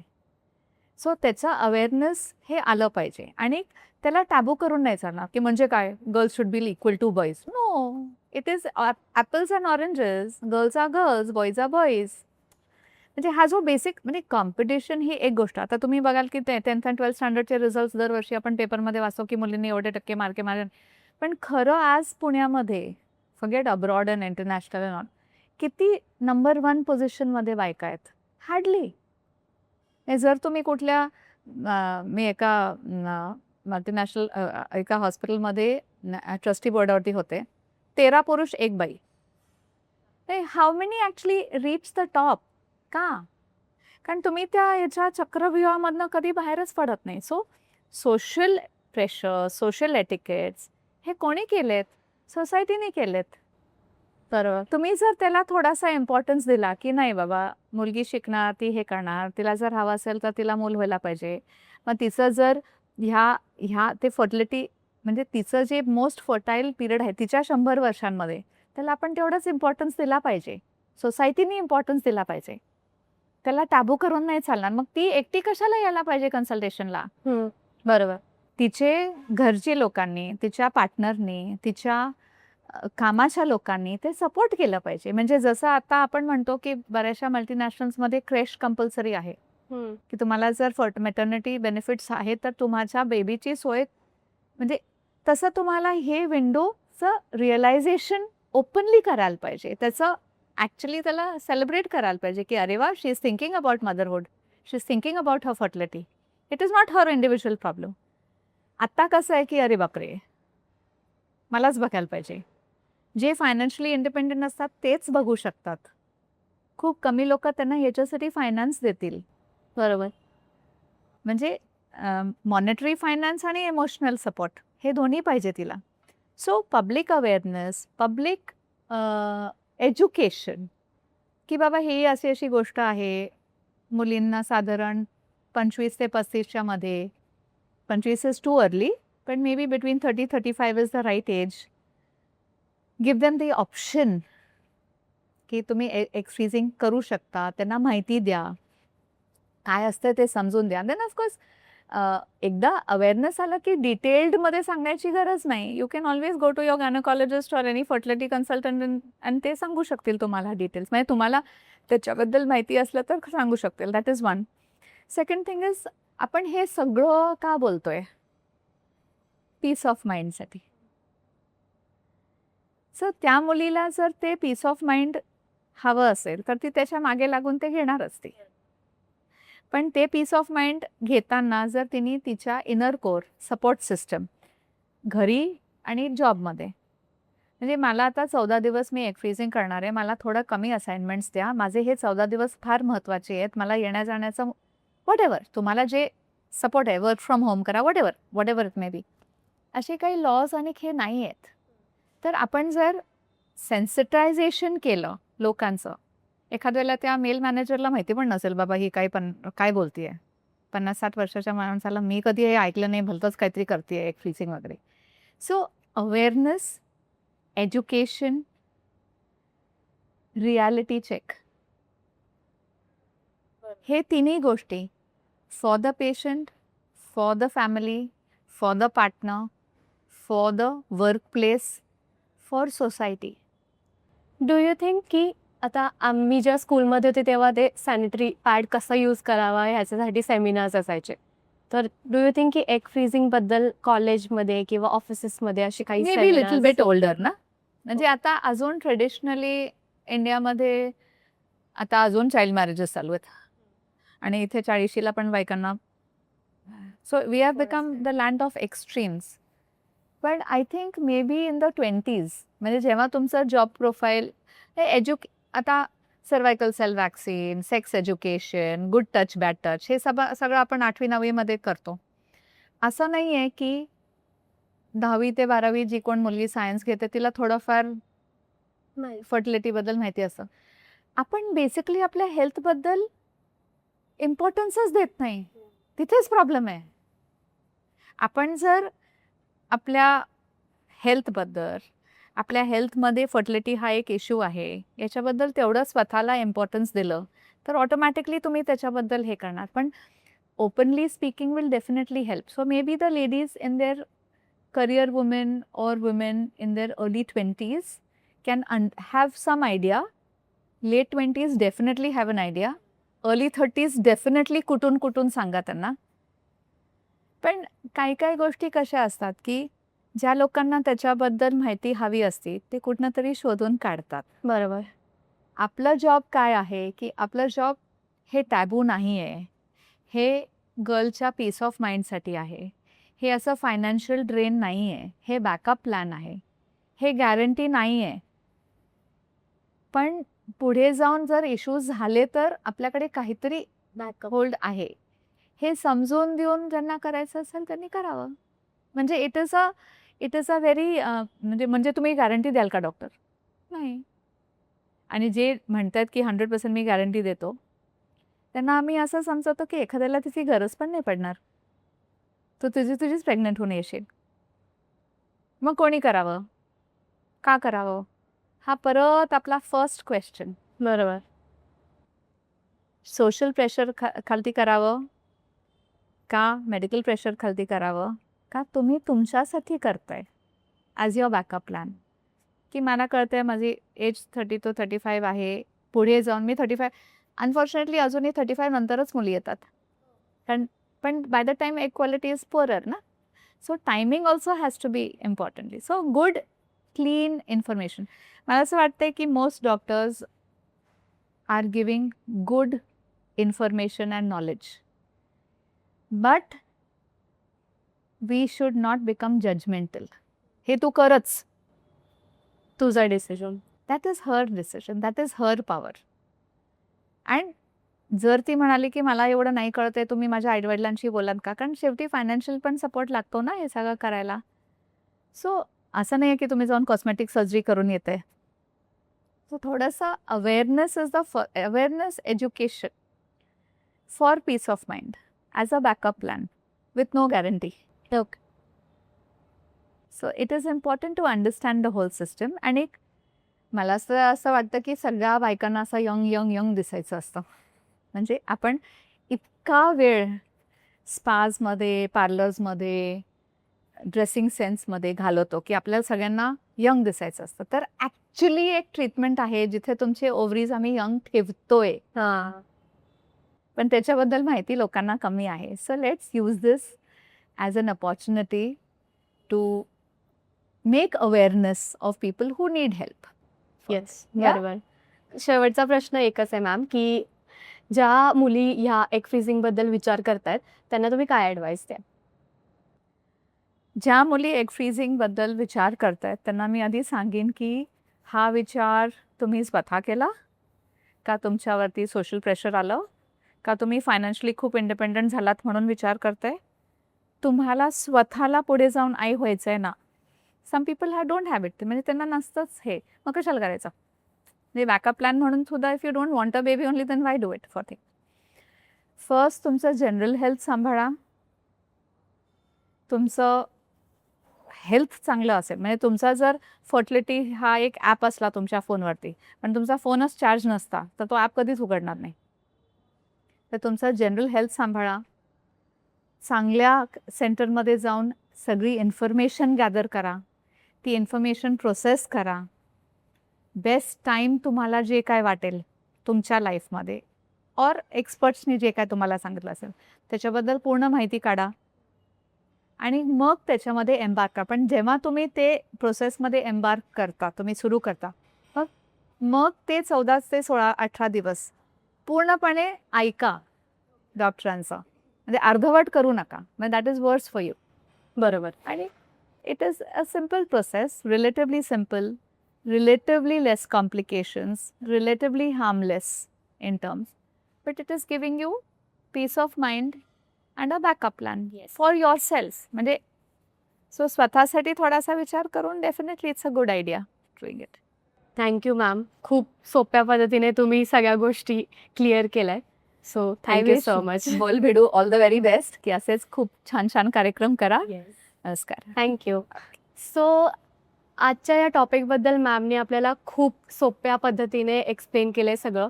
एग फ्रीझिंगबद्दल खूपच सोप्या पद्धतीने सगळं त्यांनी एज्युकेट केलं आहे आपल्याला. आणि ह्या सेगमेंटमध्ये आपण असेच छोटे छोटे टॉपिक्स घेऊन त्याच्यावर डिटेल डिस्कशन करणार आहोत. सो असेच एपिसोड पाहण्यासाठी बोल भिडूला बघत राहा आणि सबस्क्राईब करायला विसरू नका. थँक्यू.